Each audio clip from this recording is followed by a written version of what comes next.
الحمد لله رب العالمين، والصلاة والسلام على سيدنا محمد سيد الأولين والآخرين، وعلى آله وأصحابه وأتباعه وأولياء أمته أجمعين إلى يوم الدين. مسلمانان إيمان داران سلامي خواهي قولتان لسر بيه. خێزان چۆن بیپارێزین، چۆن محافظەی بکەین کە ئەمانەتێکی خواییە. خوای تەبارەک و تەعالا ئەمرمان پێکا کە ئەمانەتەکان بپارێزین، بە لاڕێدا نەچن، نەیفەوتێنین، زایەی نەکەین. خوای گەورە لە چەندین ئاەتە ئاماژە بەم ڕاستیەکە کە خێزان ئەمانەتێکە ئەگەر بێت و مسلمانان و ئیمانداران نەیپارێزن، خۆیشان و کۆمەڵگایشان ئەدۆڕێنن. بۆیە ئاگادار بین. خۆشبەختی کۆمەڵگا، ئەمن و ئەمانی کۆمەڵگا، ئاسایشی کۆمەڵگا، خۆشبەختی کۆمەڵگا، پێشکەوتنی کۆمەڵگا بە پاراستنی خێزانە. ئەگەر خێزان ڕووخا، بەڕاستی کۆمەڵگاش ئەڕووخێت. ئەگەر خێزان پڕ لە ئەمن و ئەمان و محەبەت و ڕێز و خۆشەویستی و ئەخلاقی بەرزی جوان بوو، دڵنیا بە کۆمەڵگای پێش ئەکەوێت. خوا لە قورئانە فەرمێت: یا ئەیها الذین آمنوا قوا أنفسكم وأهليكم نارا وقودها الناس والحجارة عليها ملائكة غلاظ شداد لا يعصون الله ما أمرهم ويفعلون ما يؤمرون. ئەمە نەسی قورئانە. خوا فەرمێت ئیمانداران، باوەڕداران بپارێزن نەفسی خۆتان و ماڵ و منداڵتان و ئەولادتان، کچ و کورتان، هەموو ناز و نێمەتەکە خوا پێی یاون بیپارێزن. لە چی؟ لە ئاگری جەهەنەم. ئەو ئاگرەی کەوا سوتەمەنیەکەی ئینسان و بەردە، کۆمەڵێ فریشتەی لەسەرە، خوای تەبارەک دایناوە بۆ تەعزیب و سزای تاوانباران و مجریمان و ئەوانەی کەوا سنوورەکانی خوا بەزێنن. کۆمەڵە فریشتانێکن بەڕاستی بە شیدەتن، بەهێزن، بە قووەتن، بە ئیسلاح و کوردەواری خۆمان دڵڕەقن، هیچ ڕەحم و سۆزێکیان نییە، بەس بۆ سزادان دانراون بۆ مجریم و تاوانباران. ئەو فریشتانە لا یعصون الله ما ئەمەڕەهم، هیچ کاتێک بێفەرمانی پەروەردگار ناکەن، ئەوەی فەرمانی خوایە جێبەجێ یەکەن. فەرمانی خوای لەسەر ئەوەیە سزا و تاوان و ئاگری جەهەنەم کە سوتێمەرەکەی ئینسان و بەردە، بەڕاستی بۆ ئەوانەی کەوا ناپارێزن ماڵ و منداڵیان، خۆیان و ماڵ و مناڵیان لە حەرام و تاوان و لە یاخیبوون ناپارێزن. مسلمانانی خۆشەویست و ئیمانداران لە ئیسلاما بۆیە زەواجی شەرعی دانراوە، بۆ ئەوەی کەوا ئوسرەیەکی پاک و پڕ لە ئەمن و ئەمان دروست بێت. و هەتا پێغەمبەری خوا فەرمێ صلی الله علیه وسلم: ئەو تاوانەی کە زۆر گەورەیە و زۆر خەتەرناکە بۆ تێکدانی مجتەمع و کۆمەڵگا، بەسە ئینسان بە هیلاکا بەرێ لە دنیا و لە قیامەتە ڕسوای بکە، ئەوەیە پێغەمبەری خوا فەرمێ فەرامۆشکردنی خێزانە کە ئینحراف بکەن، بەلا ڕێدا بچن. کەفا بالمەرئی ئیثما ئەن یضیع من یەقوت. سنەنی ئەبوو داود. پێغەمبەری خوامە کافیە و بەسە بۆ ئینسانێک تاوانێک کە بەڕاستی بە هیلاکیا بەرێ لە دنیا و لە قیامەتە، ئەوەیەکەوە کەسێکەوە سەرپەرشتیاری نەفەقە و ناندان و خزمەتی لەسەرەتی ئەم فەرامۆشی کە، ئیهمالی کە باوکان و دایکان، خێزانەکان، گەورەی وڵات کە بەڕاستی ئەم میللەتە وەکو ئەولادی گەورەی وڵات وایە. چۆن باوکان و دایکان پێویستە ئەولادەکانن بپارێزن و حیفزان کەن، عەقیدەیان بیر و باوەڕیان، ئەخلاقیان، دینیان ئەبێ خاوەنی وڵاتیش، گەورەی وڵاتیش وەک باوک و دایک دڵسۆز بێ، بەڕاستی بیان پارێزی ئەخلاق و دین و ڕەوشتیان. وئیلا پێغەمبەرە فەرمێت ئەو تاوانە کیفایەتە، بەسە بۆ ڕسوابوونی ئینسان لە دنیا و لە قیامەتە، کە ئەوەی حەق و مافێتی لەسەرێتی و نەفەقەی لەسەرێتی لە مناڵەکانی خۆی ئیمالیان کات. ئیسلام دایناوە خێزان لەسەر ئەساسی محەبەت و ڕێز و خۆشەویستی و احترام دروست بێت. خێزانی بە ئامانەت داناوە، بۆیە پێغەمبەرە فەرمێت صلى الله عليه وسلم إذا جاءكم من ترضون دينه وخلوقه وفي رواية وأمانته فزوجوه. كسكات لاتان لدين أخلاق راسيون ولا أمانة باراستني راسيون إيوة شنو خواسي لقلاب كان چونك أجر ديني بو رحم وسوس ووجدان وحياة هي أخلاقي بو براستي منهجو ريبازي بيغمبر جيبا جيكا كبيغمبري خوا بيه فرموا إنك لعلى خلق عظيم وأو بيغمبرا أسلو خيسانجي باكي بيكينا كأيمي أمتك يتشاوي ليبكين بو أويكا بختوري دنيا وقيامة بين بيغمبرا فرميت خيركم لأهلي وأنا خيركم لأهلي باشترين تان أوانا باش بيبو معلوم نالكي خوي بو خيزانكي بو كروكشكي بو چوار دوركي من لهموتان باشترم چاكترم بو معلوم نالي خوم انجا أمانة پیغمبری خوا صلی الله عليه وسلم أفرميت لأمانة الرازيون بيدنيشن شنو شوازي القلاب كان أجر كوملقايك لكومل خيزان بيكاتبيه خيزاني ديندار خيزاني بأخلاق وبراوشت خيزاني كوا أمانة باريز بن بالنيابة أو كوملقاي بختوره كوملقاي لسعادته وكسر دمي زيريني بيغمبري خوا صلى الله عليه وسلم بويا بيغمبر مشوري أو إخوار دوا خمي أمتك إخوار دوا أمتنا زاركم أقادار بن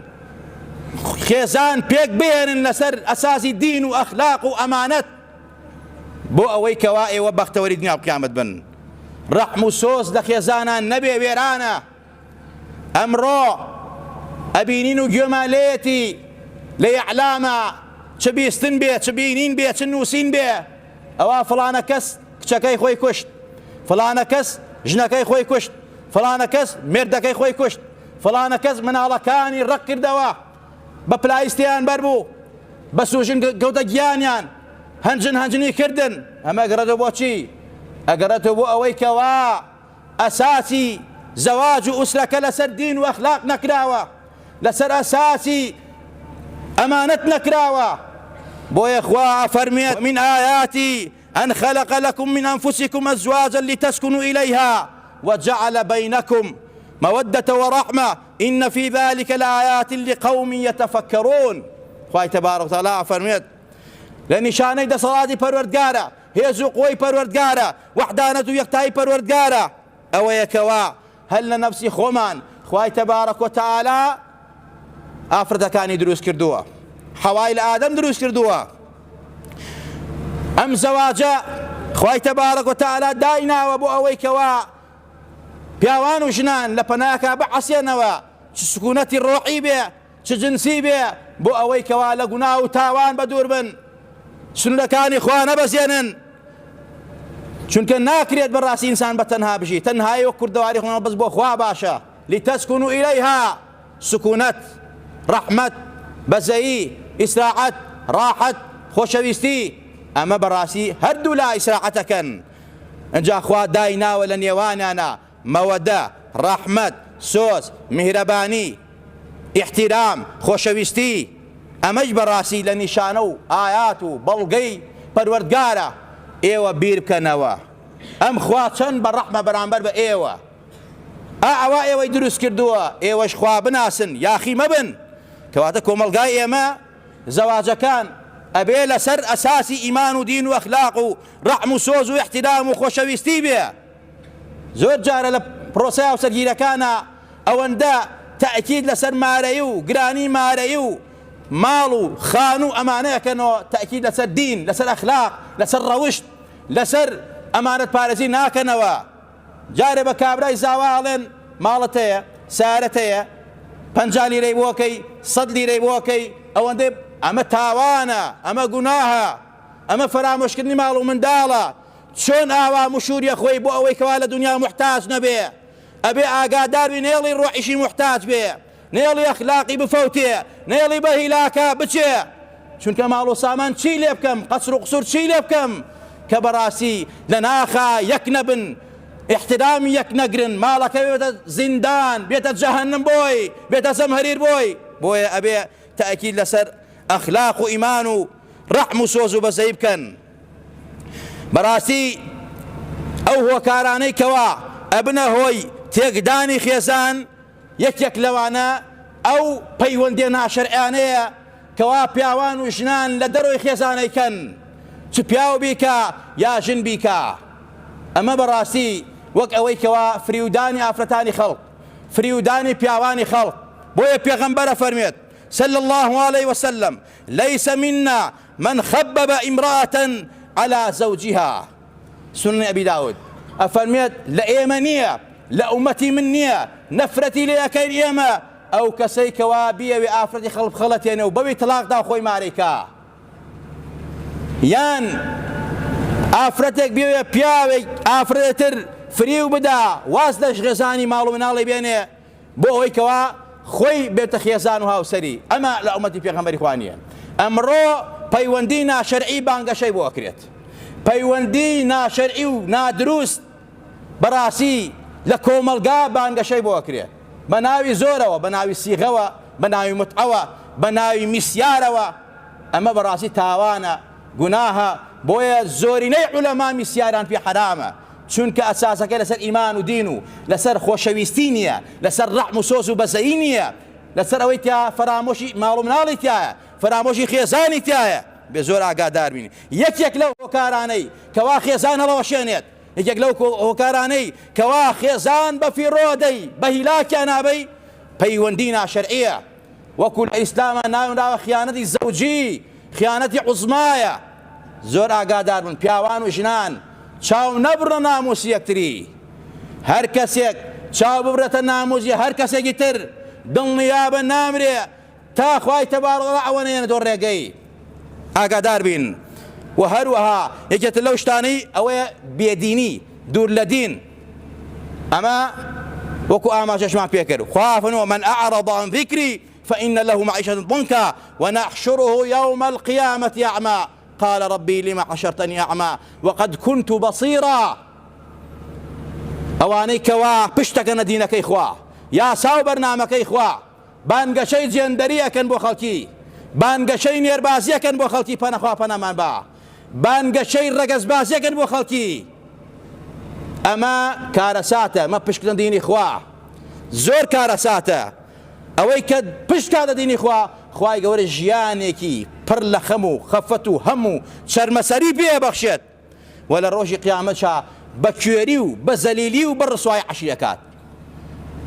لە قیامەت ئەڵێ پەروەردگارە بۆ بە کوێری عەشرمەکەی خۆ من چاوساق بووم، نیعمەتی چاوت بە مندا. خوای تەبارەکە فەرمووێت لەبەر ئەوەی تۆ لە دنیادا کوێر بووی لە ئاستی حەقەتە، کوێر بووی لە ئاستی ڕاستیە،